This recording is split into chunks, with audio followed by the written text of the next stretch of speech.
നമസ്കാരം കൂട്ടുകാരെ, തുങ്കേശാണ് പുളികാപ്പം. കൂട്ടുകാരെ, സുഖമല്ലേ? എല്ലാവർക്കും സുഖമെന്ന് വിശ്വസിക്കുകയാണ്. മഴയൊക്കെ ഒന്ന് മാറിയിട്ടുണ്ട്, അന്തരീക്ഷത്ത് സ്വല്പം മാറ്റം സംഭവിച്ച് ഇച്ചിരി വെയിലൊക്കെ വന്നിട്ടുണ്ട് കൂട്ടുകാരെ. വീടിൻ്റെ വാതിക്കെ ഇച്ചിരി വെള്ളമൊക്കെ ഉണ്ടായിരുന്നു, ഒക്കെ ഒന്ന് വറ്റിയിട്ടൊക്കെ ഉണ്ട് കേട്ടോ. അല്ലപ്പോൾ ഇന്നലത്തെ പോലെ അല്ല, ഇപ്പോൾ കുറച്ച് മാറ്റമൊക്കെ ഉണ്ട്, ഇച്ചിരി വെളിച്ചക്കുറവുണ്ട്. അപ്പോൾ പ്രിയപ്പെട്ട കൂട്ടുകാരെ, എന്തായാലും എല്ലാവരും സുഖമായിരിക്കുന്നു എന്ന് കരുതുകയാണ് കൂട്ടുകാരെ. അപ്പോൾ രാവിലെ കാപ്പി കുടിക്കാനായിട്ട് എത്തിയതാണ്. നമുക്ക് അതിനു മുമ്പ് കാക്കയ്ക്കൊക്കെ ഒന്ന് കൊടുക്കണം, കാരണം 2 ദിവസമായിട്ട് കാക്ക ഭക്ഷണമൊന്നും കഴിച്ചിട്ടില്ല. പ്രിയപ്പെട്ട കൂട്ടുകാരെ, അപ്പം അമ്മയെ കുറച്ച് ദിവസമായല്ലോ നിങ്ങൾ കണ്ടിട്ട്. അപ്പോൾ അമ്മ രാവിലെ കാപ്പി കുടിക്കേണ്ടിയിരുന്നു.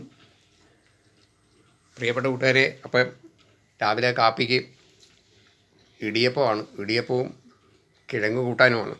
അപ്പോൾ പ്രിയപ്പെട്ട കൂട്ടുകാരെ, ആദ്യം കാക്കയ്ക്ക് കൊടുക്കാൻ പോവുകയാണ് കേട്ടോ.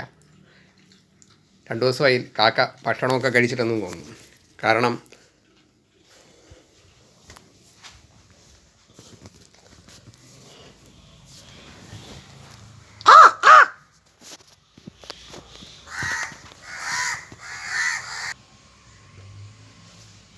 കാക്കയൊക്കെ വന്നിരിപ്പുണ്ട്.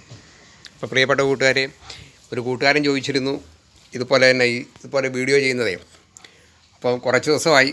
അപ്പോൾ എനിക്കാണെങ്കിൽ ഭക്ഷണം കഴിക്കുന്നതിന് മുമ്പ് നമ്മുടെ ഹിന്ദു ശാസ്ത്രപ്രകാരം അങ്ങനെയാണ് പറയുന്നത്, പിതൃക്കളെ സ്മരിച്ചുകൊണ്ട് കാക്കയ്ക്ക് ആദ്യം കൊടുക്കണമെന്നാണ് പറയുന്നത്. അതിന് ശേഷമാണ് നമ്മൾ കഴിക്കേണ്ടതെന്നാണ് പറയുന്നത്. അതുകൊണ്ടാണ് അങ്ങനെ ചെയ്യുന്നത് കേട്ടോ. അപ്പോൾ പ്രിയപ്പെട്ട കൂട്ടുകാരെ, സുഖമെന്ന് കരുതുകയാണ്. അടുത്ത വീഡിയോയിൽ കാണാം. നന്ദി, നമസ്കാരം.